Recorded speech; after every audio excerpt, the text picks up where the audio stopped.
और ST tyre में इसकी परफॉर्मेंस इतनी बढ़िया हो सकती है, ये मैंने भी एक्सपेक्ट नहीं करा था। अब गाड़ी का एवरेज 9 मतलब 9.5 10 10.5 इससे ऊपर आ ही नहीं रहा। 2 XUV 500 रखी है तो आप उससे समझ सकते हो ना। आप ये जो बोनट लाइट्स देख रहे हो ये DHC की है अपनी। भाई ऑन करके दिखाओ इन्हें एक बार जरा। तो वो इसका वो निकला होता है कैमरे वाला जो है। गाड़ी अपने दम पे निकल के आई है। जो इज्जत थार 3 डोर को भाई जो मिलती आ रही थी, वही इज्जत लोगों ने इसको भी दी है। अब आप निशान दिखा सकते हो एक बार, सीटों पे ही दिखा दो, ये आपको निशान दिख रहे होंगे। चैनल पहले से सब्सक्राइब किया हुआ है और अगर नहीं किया हुआ है तो अब कर लो, आगे की वीडियो आपको देखने को मिलती रहेंगी। तो भाई ज्यादा देरी नहीं करते हैं और आज की वीडियो में मैंने बताया ना बहुत सारी बातें होंगी, तो उन बातों के लिए रेडी हो जाते हैं और जल्दी से बुलाते हैं इनके ओनर को। तो कैसे हो सचिन भाई? बढ़िया भैया, आप सुनाओ। बस बहुत बढ़िया भाई। तो यार सचिन भाई, रोक्स का हम पहले वैसे शूट कर चुके हैं जिसमें हमने डिटेल रिव्यू, जब तो नई थी कुछ, हाँ चली भी तब नई थी, और एक ओनरशिप भी किया था, शायद हमने 5000 पे भी किया था ना। हाँ 5000 पे किया। 5000 पे, जब 5000 किलोमीटर चल गई थी तब भी किया था और जब आई थी तब भी किया था। अब कितनी चल चुकी है सबसे पहले ये बताओ? अब तो 26-27 हजार चल चुकी है। और लद्दाख की ट्रिप भी करके आई थी? लद्दाख वगैरह पूरा। चलो जी, तो मतलब अब अच्छा खासा एक्सपीरियंस होने वाला है। तो सबसे पहले जो नए व्यूअर्स हैं उनके लिए कुछ क्वेश्चंस आ जाते हैं कि मुझे ये बताओ गाड़ी की डिलीवरी कब ली थी, मतलब जो अपने बेसिक क्वेश्चन उनके बारे में बताओ। गाड़ी की डिलीवरी मैंने ली थी 19 नवंबर 2024। ठीक है। ये अपनी थार रॉक से X5L diesel automatic burnt sienna colour है। आपको रोड पे कमी देखने को मिलेगा, प्रेजेंस कलर की बहुत ही अच्छी है। और जब गाड़ी आई थी उस टाइम में हमने परचेज करी थी 19 नवंबर 2024 को। ठीक है। 4x2 है गाड़ी अपनी। ऑलमोस्ट अब 1 साल होने वाला है इसको। हाँ लगभग। 4x2 है। 4x2 diesel auto. तो जब गाड़ी ली थी तो भाई और कौन कौन सी गाड़ियां शॉर्ट लिस्ट करी थी? शॉर्ट लिस्ट तो वैसे कुछ भी नहीं करी थी क्योंकि यही चाहिए थी। क्योंकि ऐसा मान लो ड्रीम मान लो, क्योंकि 3 डोर थार आज भी पसंद है, पर हमारी इच्छा थी फैमिली को देखना पड़ता है कि एक फैमिली कार, और थार फैमिली कार नहीं बन सकती। ड्रीम किसका? ड्रीम थार रॉक्स का था क्योंकि इसके किसका ड्रीम था वो? किसका ड्रीम था फैमिली में से? पापा का। मेरी तो 3 डोर थी ड्रीम। वही तो कह रहा हूँ। पापा को भाई 5 डोर पसंद थी क्योंकि ये काफी लग्जरी आई है, 5 दरवाजे हैं इसमें और काफी मतलब बढ़िया गाड़ी है। वो प्रैक्टिकल गाड़ी नहीं है जो अपनी 3 डोर। मैं बताता हूँ ना ड्रीम कैसे था अंकल का। भाई जब थार की कभी बात चलती थी इससे पहले या मेरी वाली थार से पहले, तो बस वो यही कहते थे जिस दिन गाड़ी आ जाएगी ना वो 5 डोर, बोलते भी ऐसे ही, वो मैं ऐसे ही बोल रहा हूँ उनकी तरह थोड़ा सा, जिस दिन वो 5 डोर वाली गाड़ी आ जाएगी ना गाड़ी उसी को लेंगे। मैंने कहा भाई सही है। और जिस दिन ये गाड़ी लॉन्च हुई अंकल ने तो भैया बिना सोचे समझे बोल दिया कि ठीक है भाई डन है, गाड़ी डन है एकदम, और कोई सीन देख नहीं। जबकि स्कॉर्पियन भी एक अच्छा ऑप्शन था, लेकिन भाई अगर किसी बंदे को, जैसे कि मुझे थार 3 डोर लेनी थी, मैंने ली, और जब उसके आगे फिर तुम कुछ भी खड़ी कर दो उसके लिए, फिर नहीं चाहिए भाई उसको कुछ भी दिखता है जब ड्रीम फिर हाँ फिर कुछ नहीं दिखता है। तो सचिन भाई आगे बढ़ते हैं, अब मुझे ये बताओ कि सर्विस कितनी हो चुकी है? सर्विस वही आई थिंक एक तो शुरुआत में होती है 500,000 पे, उसके बाद 10,000 पे, 20,000 पे, अब 30,000 वाली होगी, 20,000 वाली हो चुकी है। अच्छा, अब जो होगी वो 30,000 वाली होगी। अब 30,000 वाली होगी। ठीक है भाई। अब मुझे ये बताओ लद्दाख की ट्रिप की बात कर लेते हैं यार थोड़ी सी। आपने जिमनी का जब एक्सपीरियंस शेयर किया था उसमें बताया था थार रोक्स गई है, और ये वही थार रोक्स है 4x2 है। अब मुझे जरा थोड़ा सा ना ब्रीफ में बताना कि भाई जैसे जिमनी 4x4 है, उसके हिसाब से इसका क्या रोल था या फिर कैसी परफॉर्मेंस थी, जरा बताओ। परफॉर्मेंस में स्टार्ट करूंगा एक बेसिक। अगर आपको कोई ऑफ रोडिंग वाली जगह जाना है जहाँ रास्ते पे कार हो, बर्फ हो, तो आपको 80 टायर तो चाहिए। इस गाड़ी में आता है कंपनी से स्टॉक अपने ST टायर, और ST टायर में इसकी परफॉर्मेंस इतनी बढ़िया हो सकती है, ये मैंने भी एक्सपेक्ट नहीं करा था। अच्छा। ये गाड़ी ना कहीं टो हुई है, मतलब कहीं फंसी हो, खींची हो। शिंकुला टॉप सबको पता होगा क्या हाल होते हैं वहाँ बर्फ में, वहाँ पे गाड़ी अपने दम पे निकल के आई है। इसमें जो मोड्स है मैं उन्हें पहले बेकार मानता था। जब गाड़ी आई थी मैंने आपसे modes like snow mode, mud mode, zoom और जूम और जिप, आई थिंक जिप है, जैप है, ऐसे ही कुछ होगा। ठीक है। वो तो स्पीड के लिए, पावर के लिए, ये सब ये वाकई प्रैक्टिकल मोड्स है। जैसे इस गाड़ी को स्नो मोड पे डाला, रेस नहीं देनी, रेस दोगे तो रियर व्हील ड्राइव है, स्लिप मारेगी। हल्का सा एक्सीलेटर पे टैप कर दो, गाड़ी अपने आप अपना मतलब दिमाग चलाएगी और अपने आप चढ़ती चली जाएगी। ना इसे कहीं धक्का दिया है गाड़ी को, ना कुछ करा है, गाड़ी अपने दम पे निकल के आई है। इतना कीचड़, इतना स्लश वाला रास्ता, मतलब बहुत ही गंदे रोड कंडीशन, और 4x2 गाड़ी की इतनी तगड़ी परफॉर्मेंस है। मुझे लगा मैंने क्या जिमनी फिर किस काम की है। वैसी जगह से जब ये निकल गई 4x2, तो फिर 4x4 के आदमी को जरूरत पावर मैटर करती है, पावर है गाड़ी में। पावर भी यार मोड्स इसके बड़े प्रैक्टिकल है, मतलब उसमें चेंजेस करती है। नाम के नहीं है, काम के हैं। काम के हैं बिल्कुल। मैं तो कहूंगा भाई 4x2 गाड़ी भी प्रैक्टिकल होती है, अगर उनमें मोड्स वगैरह हो, और खासकर रॉक्स है तो भाई ये तो जा सकती है। मतलब मैं तो आपको आराम से बोलूंगा, अगर आप रॉक्स प्लान कर रहे हो, अगर 4x2 की इच्छा है, पर आप एक बार सोचने में मजबूर हो कि भाई 4x4 ले ली जाए, ना लोगे तो भी इतना फर्क पड़ेगा। मुझे पता है एक्सट्रीम नहीं जा सकते, पर नॉर्मल आप जा सकते हो, कहीं भी गाड़ी आपको ले जाएगी, कहीं फंसने नहीं देगी। तो माइलेज वगैरह क्या दे रही है गाड़ी, क्योंकि अपनी गाड़ी डीजल में है? माइलेज तो भैया मतलब लोकल में अपना 12 साढ़े 12 दे देती है, पर अभी 20,000 वाली सर्विस जब करवाई थी उसके बाद पता नहीं माइलेज क्यों ड्रॉप हुआ गाड़ी का। अच्छा। अब गाड़ी का एवरेज 9 मतलब 9.5 10 10.5 इससे ऊपर आ ही नहीं रहा है। प्यार से चला रहे हैं जब भी, हाईवे पे तो फिर भी ठीक है, हाईवे पे 15-16 आराम से देती है। 15-16 बिल्कुल देती है। ओके। मतलब आपको मेनली मैं फर्क ये बताऊं, अगर आप रॉक्स या थार कोई सी मतलब मैनुअल डीजल लोगे तो वो आपको 2-3 का एवरेज फालतू देगी। अगर ये मैनुअल होती तो 14 का देती, 14 साढ़े 14 15 तक का भी लोकल में। इसका वहीं पे 12 साढ़े 12 है। हाईवे पे वो मैनुअल वाली आपको 18 तक का आराम से देगी। ये ऑटो है तो ये 16। अच्छा, ऑटोमेटिक है ना, मतलब 2 का फर्क आएगा मैनुअल या ऑटो, आप कोई सी भी लोगे। डीजल पेट्रोल में तो ज्यादा गैप है, उसका नहीं कहता मैं। कितने की पड़ी थी ये लगभग 22.5 लाख रुपए की। 22.5 लाख में। कुछ एसेसरीज मैंडेटरी करी थी क्या उन्होंने? एसेसरीज ली थी, पर वो जो उस टाइम हलवा इन्होंने चला रखा था, एक्स्ट्रा कमीशन या ऊपर ब्लैक, हमने कुछ नहीं दिया है। प्रीमियम, जो प्रीमियम का इन्होंने सौदा कर रखा था प्रीमियम के नाम पे भाई 1 रुपया नहीं दिया हमने तो। भाई जो एसेसरीज है जो कि ढंग की है, ऐसा नहीं कि फालतू में चिप वाली, जो हमें बढ़िया लगी हमने वही ली। ग्रिल वगैरह ये सब छोटी मोटी चीजें हैं, एलॉय जो स्टेपनी में। अगर उन सबको जानना है ना, जब डिलीवरी के टाइम पे इसकी शूट हुआ, तो मैं अटैच कर दूंगा उस वीडियो को, आप वो तो देख लेना, क्योंकि ऐसे हम करेंगे ना तो बहुत लंबी वीडियो बन जाएगी। फिलहाल तो हम एक एक्सपीरियंस शेयर कर रहे हैं, 24,000 किलोमीटर के बाद जो है ओनर का क्या एक्सपीरियंस है। तो सचिन भाई अब मुझे ओवरऑल जरा ये बताओ कि चलो एक बार ये बता दो कि गाड़ी में लेने के बाद ना, चलो एसेसरीज तो हो गई जो भी थी, अलग से कुछ काम कराया क्या इसमें, या जरूरत ही नहीं पड़ी? हाँ जरूरत तो भैया देखो पड़ेगी। पहली चीज मतलब कमी खली भी नहीं भी कह सकता हूँ, लेना हमें टॉप मॉडल था एक 7L 4x4, मतलब 4x4 है, 4x2 जौन सी मिलती हो तो चलती, पर हमने उस टाइम गाड़ी मिल नहीं रही थी, प्रीमियम था, इस वजह से हमने X5L पे हम आ गए, वरना तो एक 7L ही लेना था। अच्छा। तो वही ये छोटी मोटी चीजों का डिफरेंस है, 360 डिग्री कैमरा, वेंटिलेटेड सीट, काफी सारी चीजें हैं मतलब। तो क्या क्या कराया फिर उसके बाद?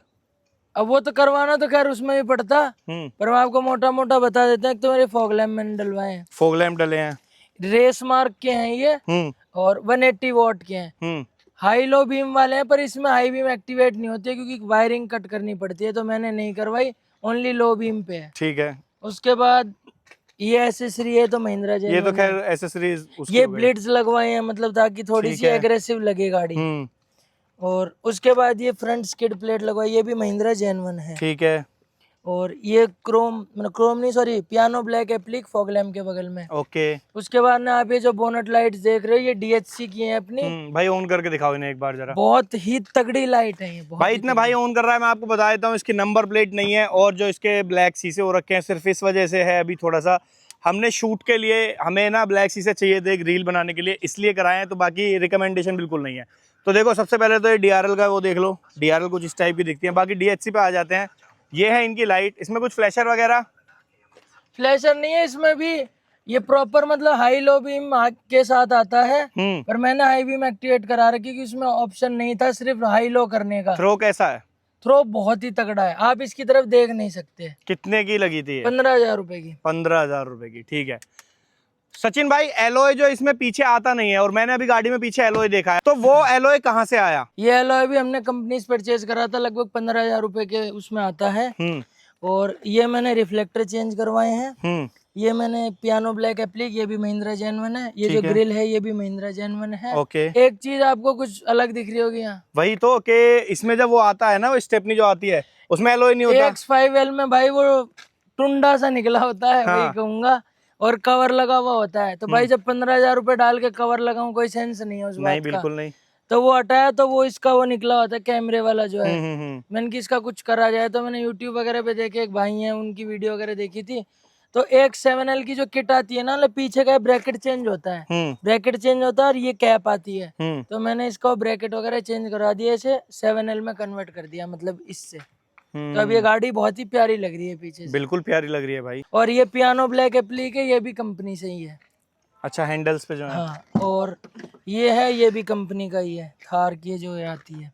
ओके, स्पेस तो काफी अच्छा है ना। हाँ, स्पेस बहुत बढ़िया है। सचिन भाई, अगर हम बात करो यार इसके पॉजिटिव्स या नेगेटिव्स की, तो अगर आपके पास हो पॉजिटिव तो 5 वो बता दो, अगर नेगेटिव हो तो 5 वो बता दो। पॉजिटिव तो ये है कि रोड प्रेजेंस बहुत बढ़िया है, मतलब जो इज्जत थार 3 डोर को भाई जो मिलती आ रही थी, वही इज्जत लोगों ने इसको भी दी है रोड पे। ऐसे नहीं मतलब बदमाशों वाली मान लो या कैसे भी मान लो, मतलब लोग इस गाड़ी को देख के साइड देते हैं और रिएक्शन भी अच्छे आते हैं। और सेल आपको पता ही है कितनी बढ़िया जा रही है गाड़ी की। बिल्कुल, कोई हेट नहीं है भाई 3 डोर के लिए। कर भी मत दियो भाई, भी पसंद मेरे है पास है, हेट कर भी मत तो दियो। वो भाई बेच दो ना मुझे। नहीं बेचनी। दोनों थार भाई अपनी अपनी जगह बेस्ट है, तो एक दूसरे की बुराई करने में कोई सेंस नहीं है। जो करते हैं भाई मत किया करो। गाड़ी काफी मतलब लग्जरियस फील होती है भाई, मतलब इंटीरियर वगैरह से। वाइट इंटीरियर लोगों को पसंद नहीं आया, मेंटेन करने में भाई दिक्कत है, मैं भी अब झेल रहा हूँ। अभी आपको इंटीरियर दिखाऊंगा। जो मोका ब्राउन अब कंपनी ने कर दिया, बहुत ही उनका बेस्ट डिसीजन था। इंटीरियर कभी चेंज करेंगे सचिन? इंटीरियर इसका चेंज करवाएंगे बहुत जल्दी। अब अभी तो काम करवाएंगे इसमें, धीरे धीरे करवा रहे हैं, इसमें बहुत अच्छा काम करवाएंगे। चलो 3 पॉजिटिव हो गए भाई, 2 और बताओ यार। और 2 पॉजिटिव और एक लद्दाख वाली पॉजिटिव परफॉर्मेंस देख के। हाँ, लद्दाख में जो इसकी परफॉर्मेंस थी 4x2 गाड़ी की, भाई मेरे को बहुत पसंद आई। गाड़ी इतनी मस्त चल रही थी ना, ना मतलब ऐसे नहीं है कि रपटती तो है ही नॉर्मली गाड़ी भाई 4x2। बस आप मोड डालो, हल्का से टैप करो एक्सीलेटर पे, ये अपना दिमाग लगा के खुद चढ़ती चली जाती है। जहाँ 4x4 मुझे जिमनी में लगाना पड़ रहा था, वहाँ ये 4x2 में बिना धक्के के निकल के आई है भाई। तो 4x2 भी कैपेबल है गाड़ी। 5वां पॉइंट भाई ड्राइविंग में इतना मजा आता है इस गाड़ी को, मतलब नॉर्मल तो आई थिंक जिप मोड पे चलती है, इसको जैसे आप जैप या जूम बोलते हैं उसे, जूम मोड पे डालोगे ऐसा लगता है गाड़ी में अचानक से कहाँ इतनी पावर डाल दी। कोई लैग नहीं, कुछ नहीं, पंजा डालो और भगाए चले जाओ। 182 भगा रखी है मैंने इस गाड़ी को। कोई ऐसा नहीं है कि ज्यादा बॉडी रोल है, ऐसा लग रहा है अनकंट्रोल होएगी। और ये गाड़ी आज भी मैं अपनी बाकी गाड़ियों से कंपेयर करूंगा, जैसे आप पे 3 डोर है, मेरे पे जिमनी है, भाई इस गाड़ी को चलाना इतना आसान है ना, ये डेली चलती है। जिमनी चाहे एक बार वो घर खड़ी रह जाए, एक उंगली से स्टेयरिंग घुमा लो, ऑटोमेटिक है, मतलब बहुत मजेदार है गाड़ी, फन टू ड्राइव है। बस बड़ी है वो तो भाई आपको आदत होनी चाहिए, बाकी गाड़ी में कोई कमी नहीं है। मैं एज सच शुरुआत में आई थी वो भाई पहले की वीडियोस में है, जो आवाज वगैरह थी वो आपने देखी। बाकी भाई महिंद्रा ने बहुत अच्छा प्रोडक्ट बनाया है।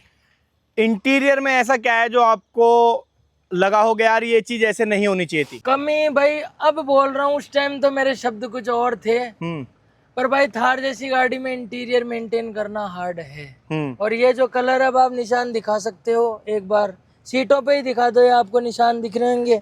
और ये इधर फोकस करो थोड़ा, इस साइड में ये दिख रहा है, जीन्स का कलर भी ये ले चुकी है।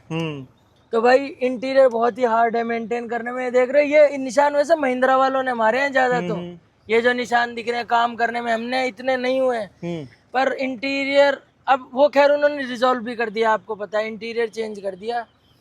और ऐसा तो कुछ नहीं है, मतलब गाड़ी बढ़िया है, चलने में कोई दिक्कत है नहीं गाड़ी में। ठीक है, बाकी स्टीयरिंग तो खैर स्मूथ है ही है। स्टीयरिंग बहुत स्मूथ, बहुत सबसे ज्यादा। कंफर्टेबल कितनी है? कंफर्ट अपनी 3 डोर से कंपेयर करूं तो बहुत अच्छा कंफर्ट है इस गाड़ी में, फैमिली भी आप लेके जा सकते हो। बढ़िया ऑल ओवर ओके गाड़ी है ना, आपको इतनी दिक्कत अगर और ज्यादा कंफर्ट चाहिए कि आपकी कंफर्ट ही प्रायोरिटी है तो भाई मत लेना इस गाड़ी को, फिर आप XUV 700 की तरफ जा सकते हो। ओके, बट इसमें एक चीज अच्छी लगती है मुझे कि थार और एक नॉर्मल लग्जरी कार दोनों का मजा मिल जाता है। मैं आपको 3 गाड़ी के मिक्सचर बता सकता हूँ। महिंद्रा के बाहर से दिखने में थार, ड्राइविंग फील स्कॉर्पियन वाली, और कंफर्ट XUV 700 जैसा, मतलब नहीं बोलूंगा पूरा, पर कहीं ना कहीं XUV 700 जितना उससे कम, मतलब आधा मान लो कंफर्ट है गाड़ी में अच्छा। तो तीनों गाड़ियों का मिश्रण है इस गाड़ी में। मुझे ये बताओ, जैसे फैमिली पीछे बैठी है तो उनका क्या रिस्पॉन्स रहा? पीछे कंफर्ट बहुत बढ़िया है गाड़ी में, आप अंडर थाई सपोर्ट देख सकते हो, बिल्कुल अप्रोप्रिएट है। मेरी हाइट लगभग 5'7" है, तो बहुत ही बढ़िया। और हेडरूम देख लो, पीछे सच कोई दिक्कत नहीं, 3 जने फुल कंफर्टेबल बैठते हैं। बैठाने को आप 4 भी बिठा लो, थोड़ा कंजेस्ट होगा, पर 3 जनों के हिसाब से प्रॉपर कंफर्ट है। हाथ रखने को क्लोस्ट्रोफोबिक भी फील नहीं होता है। सनरूफ भी है, टॉप मॉडल में तो और बड़ी है। मतलब एरी एरी लगती है गाड़ी, ऐसी कोई दिक्कत नहीं है। और पीछे की सीट आगे वाली सीट से ऊंची है, तो आपको घबराहट वगैरह वैसा भी महसूस नहीं होगा, आगे का व्यू प्रॉपर आएगा। आर्मरेस्ट भी इस गाड़ी में कुछ अलग तरीके से दिए हुए हैं, जैसे कि एक स्लाइड होता है और दूसरा स्लाइड नहीं होता हाँ, है ना। नए वाला जो अब अपडेट आया है उसमें ये भी स्लाइडेबल दे दिया उन्होंने। और वो जो डोर में सेंसर आता है, रिक्वेस्ट सेंसर, वो भी दे दिया है। पीछे भी आर्मरेस्ट है। पीछे हाँ, ये रहा आर्मरेस्ट, ये देखो। तो फैमिली का क्या रिस्पॉन्स है? मतलब बिल्कुल मम्मी वगैरह बढ़िया है। बैठे हमने होंगे तो देखो इससे पहले भी काफी बड़ी गाड़ियां रखी है, XUV 500, सफारी स्टॉर्म 500 में हमें कहीं ना कहीं इससे ज्यादा कंफर्ट लगा, क्योंकि हमने दो XUV 500 रखी हैं, तो अब आप उससे समझ सकते हो। बिल्कुल। पर गाड़ी से हम फुल सेटिस्फाइड है, ऐसा नहीं है, क्योंकि भाई हम ये नहीं देखते हमारे लिए हर चीज प्रायोरिटी बने, कहीं ना कहीं इंसान को थोड़ा कॉम्प्रोमाइज adjust- करना पड़ता है। बिल्कुल, कोई परफेक्ट नहीं होता है, पर हम तो सेटिस्फाइड है। अब सचिन भाई यार, लास्ट में ना मुझे इस गाड़ी के कुछ नेगेटिव पॉइंट बता दो। नेगेटिव तो एज सच मेरे लिए तो है नहीं, क्योंकि भाई इस गाड़ी ने मुझे इतना परेशान नहीं करा, मेरे लिए अच्छी निकली। पर भाई कुछ लोग बहुत ही परेशान हो रहे हैं आज के टाइम पे रॉक्स गाड़ी से, किसी का एलॉय टूट रहा है, किसी में कुछ आवाजें आ रही हैं, तो भाई उनका महिंद्रा को रिक्वेस्ट है, भाई सॉल्यूशन करो। क्यों गाड़ी, इतनी अच्छी गाड़ी का जब आपने प्रोडक्ट बनाया है तो उसका आपको नाम खराब नहीं करना चाहिए, मेरा तो ये मानना है। अब वो प्रोडक्ट अच्छा सेल भी हो रहा है, पर कुछ सर्विस सेंटर्स ऐसे हैं जो भाई इतना गंदा रिस्पॉन्स करते हैं, कंपनी का नाम डुबा देते हैं। कंपनी का नाम, मैं महिंद्रा को वो नहीं कर रहा हूँ, पर भाई कंपनी का नाम खराब हो रहा है उन चीज़ों से। जैसे मेरे पहले टाटा एल्ट्रोज थी, उसमें सर्विस सेंटर मुझे घटिया मिला था, तो भाई इंसान को बहुत मतलब दिक्कत डीलर टू झेलनी डीलर पड़ती है। वेरी करता है ये। बिल्कुल, या तो आप सारे सर्विस सेंटर पे भाई निगरानी करो ना कि गाड़ी बढ़िया ट्रीटमेंट हो। वो बेचारा 25-26 लाख रुपए लगा के 3 महीने उसकी गाड़ी को नहीं हुए, और वो बेचारा भटकता फिर रहा है, इतनी मेहनत की कमाई। वो कह रहा है मेरे पास पहले i10 थी, i10 से थार रॉक्स लेना कितनी बड़ी बात होती है, आदमी कितनी सेविंग करता है। तो भाई वो सब महिंद्रा फोकस करे। बाकी गाड़ी मेरे में जो दिक्कत आई भी थी शुरुआत में, मेरा सर्विस सेंटर भाई बहुत अच्छा है। मैं गाजियाबाद में रहता हूँ, लोहिया नगर के पास है जो शोरूम है, उसी के बगल में सर्विस सेंटर है। तो अगर आपको जाना है तो मेरी रिकमेंडेशन पे वहाँ जा सकते हो। मेरी जो भी दिक्कत आई थी उन्होंने रिजॉल्व करके दी है गाड़ी में। बाकी आप बता दो, आपने भी तो चलाई है गाड़ी, आपको कुछ लगा नहीं, मुझे तो यार मतलब गजब ही लगती है यार ये भाई? गाड़ी। थार है, अब क्या बोलूं। मैं अगर पॉजिटिव बताऊं ना, तो इतनी बड़ी गाड़ी को जब आप ड्राइव करोगे तो आपको ऐसा फील होगा जैसे मैं छोटी गाड़ी चला रहा हूं। बिल्कुल, वो तो मैं कह ही इतनी रहा हूं। इजी टू ड्राइव है ना, बहुत लाइट ज्यादा चलती है गाड़ी, बहुत लाइट। और ऑटोमेटिक है तो थोड़ा और मजा आ जाता है। और ये प्लस पॉइंट भी है कि आप मॉडिफाई कर सकते हैं अच्छी खासी। बिल्कुल सही बात है। एलॉय बड़े बड़े वो तो अंकल चलाते हैं, इसको इसलिए नहीं करा पा रहे हम। होगा सब होगा, टाइम के साथ होना चाहिए ना, इंटरेस्ट बना रहना चाहिए, धीरे धीरे काम हो गाड़ी में तो इंटरेस्ट बना रहता है। क्या बात है। तो भाई लगभग मैंने सारी बातें कर ली हैं सचिन के साथ, और कोशिश करिए कि एक एक चीज़ मैं आपको बताई है।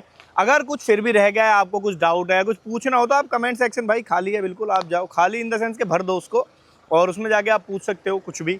और बाकी इससे रिलेटेड हो या किसी और गाड़ी से रिलेटेड हो या किसी का अगर आपको ओनरशिप एक्सपीरियंस चाहिए बढ़िया सा किसी भी गाड़ी का, तो आप कमेंट सेक्शन बताओगे इस गाड़ी का लेके आओ, फिर हम आपके लिए बिल्कुल लेके आएंगे भाई। मतलब ट्राई नहीं, लेके ही आएंगे। तो अगर आपको वीडियो अच्छी लगी है तो लाइक करना, शेयर करना, कमेंट करना। बाकी चैनल पर अगर नए हो तो सब्सक्राइब कर लेना। वीडियो करते हैं यहीं पे। Thank you so much for being here. मिलते हैं आपसे नेक्स्ट वीडियो में नई गाड़ी के साथ। बाय।